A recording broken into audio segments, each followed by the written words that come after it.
Hello friends, welcome to the another video of a success story of YouTuber. इस video में हम लोग एक ऐसे यूट्यूबर के बारे में जानेंगे जिसने हमारे सोसाइटी के उस गंदे चेहरे को फेस किया है जिसके बारे में हम लोग अक्सर मूवीज में देखते हैं, और कई लोगों ने तो इसे रियल लाइफ में भी झेला है। और इस यूट्यूबर ने उसके लुक को लेकर अपने रिश्तेदारों से बहुत कुछ बुरा भला सुना है। We are talking about none other than trigger इंसान, जिनका असल नाम निश्चय मल्हान है। निश्चय का जन्म 14 नवंबर 1995 दिल्ली, इंडिया में हुआ था, जिनके पिता का नाम विनय मल्हान और उनकी मदर का नाम डिम्पल मल्हान है। निश्चय का एक भाई और एक बहन भी है। बहन का नाम प्रेरणा मल्हान और भाई का नाम अभिषेक मल्हान है। निश्चय बचपन से ही एक ब्राइट स्टूडेंट रहे थे, जो कि अपने स्टैंडर्ड्स में एग्जैक्टली हर बार थर्ड ही आते थे। लेकिन जब निश्चय 11th स्टैंडर्ड में पहुंचे तो वो डिप्रेशन में चले गए थे, क्योंकि निश्चय खुद ही ये बात कहते हैं कि निश्चय जब 10th स्टैंडर्ड में थे तब वो एक शादी में गए थे, जहां उन्हें एक अंकल जी मिले थे जो कि लगभग 50 से 60 साल के रहे होंगे, और वो निश्चय को देखकर बोलने लगे कि ये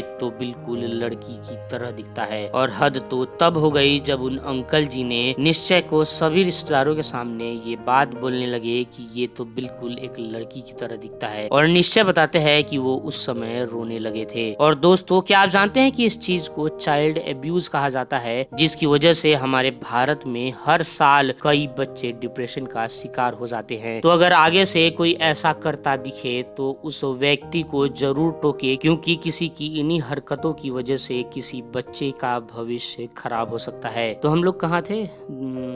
निश्चय इस घटना के बाद 11th और 12th में डिप्रेशन में रहे और उन्होंने स्कूल तक जाने छोड़ दिए थे, जिसकी वजह से उनका अटेंडेंस 12th में सिर्फ 67% ही था। और जब निश्चय के पेरेंट्स उनसे पूछते कि तुम स्कूल क्यों नहीं जा रहे, तो निश्चय उन्हें कहते कि कोचिंग इंस्टीट्यूट ने उन्हें कुछ काम दिया है जिसे करने के लिए वो घर पे ही रुकेंगे। ऐसा इसलिए क्योंकि निश्चय उस समय आईआईटी की प्रिपरेशन कर रहे थे, जिसके बाद निश्चय ने आईआईटी क्रैक कर लिया और उन्होंने आईआईटी दिल्ली में एडमिशन लिया, जहां उन्होंने अपनी इंजीनियरिंग कंप्लीट की। निश्चय को अभी तक कुछ हद तक कॉन्फिडेंस आ गया था, क्योंकि उन्होंने आईआईटी जैसे कॉम्पिटिटिव एग्जाम को क्रैक कर लिया था, जो कि बहुत ही मुश्किल होता है, क्योंकि हर साल 5 से 6 लाख स्टूडेंट्स जेई मेंस का एग्जाम देते हैं, जिसे जो भी बच्चा क्लियर करता है उन्हें जेई एडवांस एग्जाम में बैठने का मौका मिलता है, और जो भी बच्चे अच्छे मार्क्स से जेई एडवांस क्रैक कर लेते हैं उन्हें इंडिया के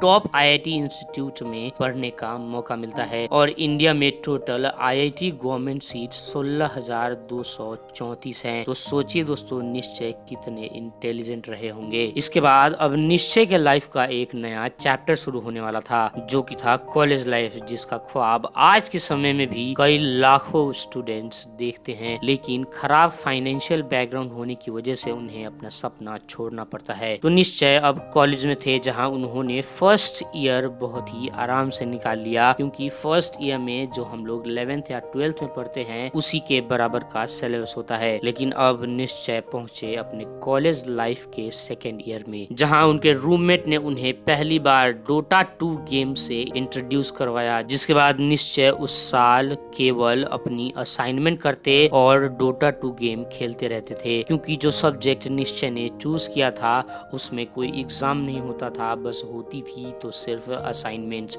और उसी के पूरे मार्क्स होते थे। जिसके बाद निश्चय कॉलेज के थर्ड ईयर यानी कि फाइनल ईयर में पहुंचे, तब उन्हें रियलाइज हुआ कि उनके शरीर में कोई प्रॉब्लम है, क्योंकि इस समय तक निश्चय 22 से 23 साल के हो चुके थे, जो कि 16 से 17 साल के बच्चे की तरह दिखते थे। जिसके बाद उन्होंने अपने सिम्टम को लेकर गूगल पर रिसर्च करना शुरू किया। तब उन्हें पता चला कि उन्हें एक रेयर डिजीज है जिसे हाइपोगोनाइडिज्म कहते हैं। इस बीमारी में ये होता है कि लोग कुछ समय देरी से या फिर कई बार कई लोग तो कभी भी प्यूबर्टी गेन नहीं कर पाते, जिसकी वजह से उनका मैनली कैरेक्टर थोड़ा देर से एक्वायर होता है, जैसे कि आवाज का चेंज होना या फिर भारी होना, फेशियल हेयर का ग्रो होना जैसे कि मुस्टैच या फिर बियर। निश्चय को जैसे ही इस बीमारी का पता चला तो उन्होंने गूगल पर क्योर ढूंढने की शुरुआत कर दी, और उन्हें पता चला कि एक जेल आता है जिसे अपने हैंड पर अप्लाई करने से ये बीमारी ठीक हो सकती है। फिर निश्चय अपने पापा के दिए हुए 1500 रुपए, जो कि उन्हें हर हफ्ते मिलते थे, उसमें से 8 से 900 रुपए खर्च इन्वेस्ट करके वो दवाई खरीद के अपने आर्म्स पे अप्लाई करने लगे, लेकिन उसका कोई फायदा नहीं हुआ और अब निश्चय अपना ग्रेजुएशन कंप्लीट कर चुके हैं और उन्हें जॉब भी मिल चुका है। अभी भी निश्चय ने इस बीमारी के बारे में अपने पेरेंट्स को नहीं बताया है। तो दोस्तों इस वीडियो में इतना ही। इसके आगे की स्टोरी हम लोग अगले वीडियो में जानेंगे, क्योंकि अगर इसमें कंटिन्यू किया तो ये वीडियो बहुत ही लंबा हो जाएगा। और हाँ, अगर आप हमारे चैनल हिंदी नॉलेज पर नए हैं तो हमारे चैनल को सब्सक्राइब करके उस घंटी को जरूर दबा दीजिएगा, ताकि ऐसे ही अमेजिंग वीडियोस आप तक पहुंचती रहें। तो चलिए मिलते हैं अगली वीडियो में। Thank you for watching.